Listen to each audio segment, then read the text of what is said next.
The Song of the Star by C.H. Mead. Oh, boys, you can count me out on that. All I can get goes to my mother and sisters for Christmas. The speaker was a manly little newsboy, with good features, a clean face and bright eyes.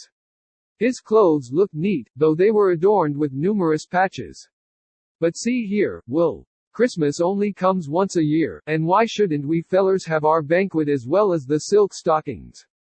What would they know about things going on in the world anyway, if we newsboys didn't supply 'em with papers? All in favor of having a banquet, hold up our hands. Up went a score of hands, some dirty, some clean and some speckled, but Will's hand remained down. See here, Will, what's the reason you won't stay by us? The boy hesitated a moment and then said, Boys, it's mighty close times up at our house. Fried chicken and pound cake don't come our way. Turkeys roost too high for us. And, well, boys, if you must know it, about the only good thing we kids have up there is our mother's love. See these patches. My mother put them on. See these stockings. My mother has been mending this same pair of stockings for more than a year, and she washes and irons them after I've gone to bed at night. Every stitch of mother's needle and thread is a stitch of love, and one night not long ago, I opened my eyes and saw my mother's tears dropping on the sleeve of my coat at the same time she was putting the patch on this elbow. I tell you, boys, the best thing I've got in the world is my mother, and the best Christmas gift I ever had is my mother's love. If I had $1 million, I'd give them all to my mother in return for her love.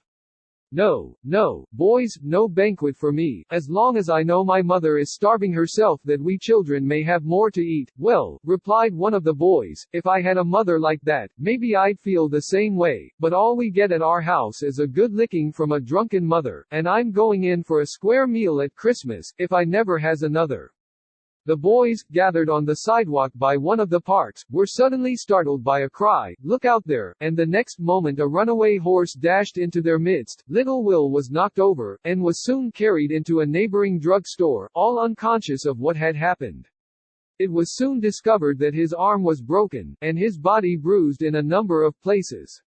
The moment he regained consciousness and found what had occurred, he said, Take me to my mother, she will take care of me somehow, though this isn't exactly the kind of a Christmas gift I meant she should have.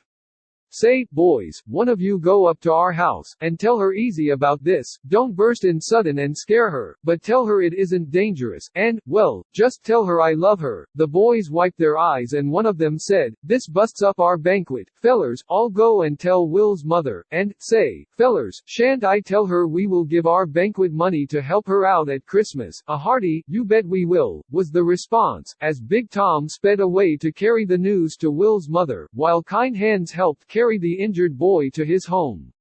It was a poor home into which he was born, but everything was as neat and tidy as could be. A woman stood at the door, and it needed but one glance to know that she was the mother of Will. Poverty and hunger had failed to rob her of her beauty, and there was an air of refinement about her that told of better days and happier surroundings. Christmas hasn't come yet, mother, said Will, but I have. Don't you worry, I'll come out of this all right, and we will have a good Christmas yet. The mother kissed him tenderly as she said, No, I will not worry, so long as I have God, and you, and Josie, and Maggie, and Tot.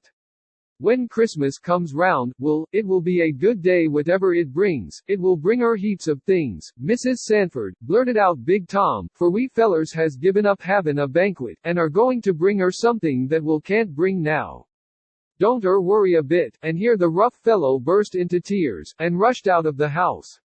A few more days, and then Christmas Eve came round, and a bright night it was. Will lay sleeping on the bed, his mother nearby, pretending to read, but in reality using the dear old Bible as a shield to hide the tears that trickled down her cheeks. The mother was thinking, and thinking fast, too. It was only a little over 13 years since her father had closed the door in her face and told her never to return. The man she loved was not the fashionable fop her father had selected for her as a husband, and secretly she had given her hand to the man to whom long before she had given her heart. All went well, until 3 years ago, when her husband died suddenly, and she found herself with no means and 4 children to take care of. Too proud to apply to her father for help, she struggled on as best she could, leaning hard on the God whom her mother had taught her to love. Her children were a comfort to her, for they had inherited the natural goodness of both their parents. Her tears now fell fast, for as she thought, she also listened to the voices of her two youngest children who were standing over by the window together. Say, Maggie, does er see dat bright star up dear? I wonder if Dad is de star what de shepherd's seen. If it is, it seems to be looking right down at us. Maybe Jesus is in dat star, and if he is, he won't forget us, will he? And Tot looked at Maggie as the latter said, Jesus loved little children, Tot, when he was on the earth, and I guess he loves them yet. That's a very bright star. It must be the one that was seen by the shepherds at Bethlehem. I think so, too, said Tot, and maybe Josie will hear some of dem good tidings while she is out. Oh, Maggie, Jesus must love Mother, she is so good, and I think he has sent that star to tell us to look out for good news. And where was Josie all this time? The mother thought she had gone into a neighbor's, where she frequently went, and so felt no anxiety. Out in the streets of the big city, side by side walked plenty and poverty, wealth and wretchedness, happiness and hunger, gladness and grief. Some carried bundles in their arms, while others carried burdens in their hearts. Over all, the good God watched, and down upon all the bright star shone. But what is that? Suddenly on one of the streets the people stopped and listened. On the steps of a stoop leading up to a lighted mansion stood a little girl who looked like a bright angel from heaven. Far above, overhead, shone the bright star that Maggie and Tot had seen. It was their star and it was her star, for Josie, too, had discovered it, and somehow felt that the star that had brought good tidings of great joy to the shepherds on Bethlehem's plains, had come again and to bring once more good tidings.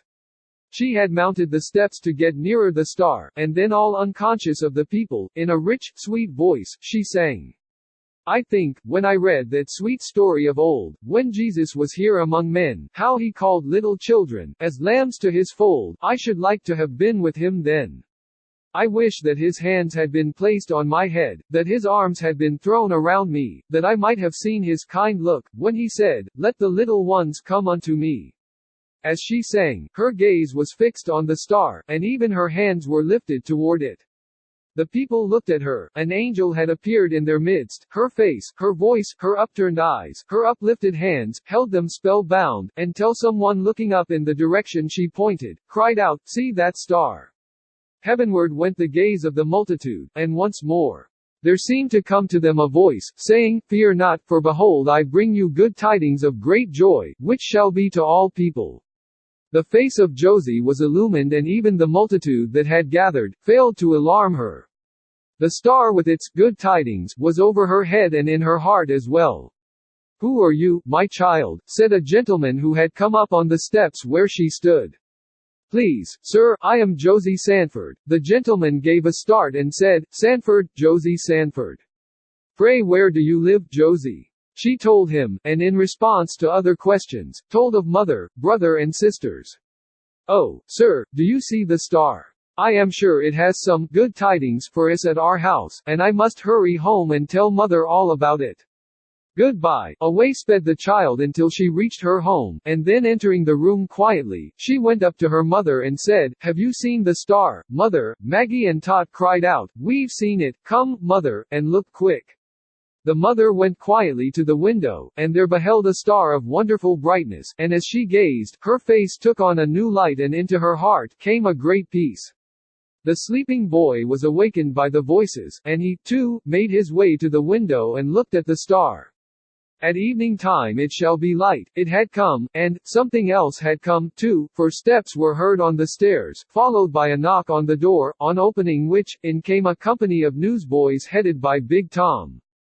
They bore bundles and baskets, provisions and poultry, sunshine and sugar, toys and turnips, goodwill and grapes, cheer and celery, and things that no one but those who had lacked for them, would ever have thought of.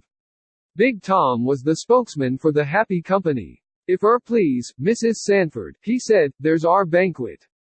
We wasn't going to come until tomorrow morning, but when we got the things all together, we just couldn't wait any longer, so we've brought 'em tonight, and if it isn't too soon, ma'am, we wishes you, and Will, and Josie, and Maggie, and Todd a Merry Christmas, doesn't we, boys? Indeed we does, responded the boys. The faces of that mother and her children were a sight to behold. Smiles and tears greeted the boys, and the mother and her 3 girls had a kiss for each of them. Then Tot said, I knowed it. I knowed it. The star had Jesus in it, and I knowed he see Maggie and me looking up at it. Well, boys, said Mrs. Sanford, you shall have your banquet, for I want you all to take Christmas dinner with us tomorrow. Yes, boys, you shall all take dinner with Mrs. Sanford and her children tomorrow, but it must be at the home of her parents and not here, said a gentleman who had not been noticed as he stood in the hallway. Mrs. Sanford started as the owner of the voice entered the room, and little Josie sprang toward him at the same moment. She resembled her mother and was her namesake as well. The gentleman stretched out his arms toward Mrs. Sanford as he said to her, Josie, can you forgive me for the harshness with which I drove you years ago from my door? God only knows how I have suffered, and for years I have hunted high and low for you, and have advertised time and again. But all was in vain, until tonight I saw your face and heard your voice once more, as my grandchild, Josie, stood singing on the steps and gazing at the star. In her I found you again, and oh, how your mother and I have prayed for this time to come. Long before he had finished, the daughter was in her father's arms once more, and the children were clinging to their new-found grandparent. The newsboys looked on in wonder, and suddenly little Todd ran to the window and then cried out, Oh, Grandpa, the star is here yet, and it shines brighter than before, and she threw a kiss up to the star.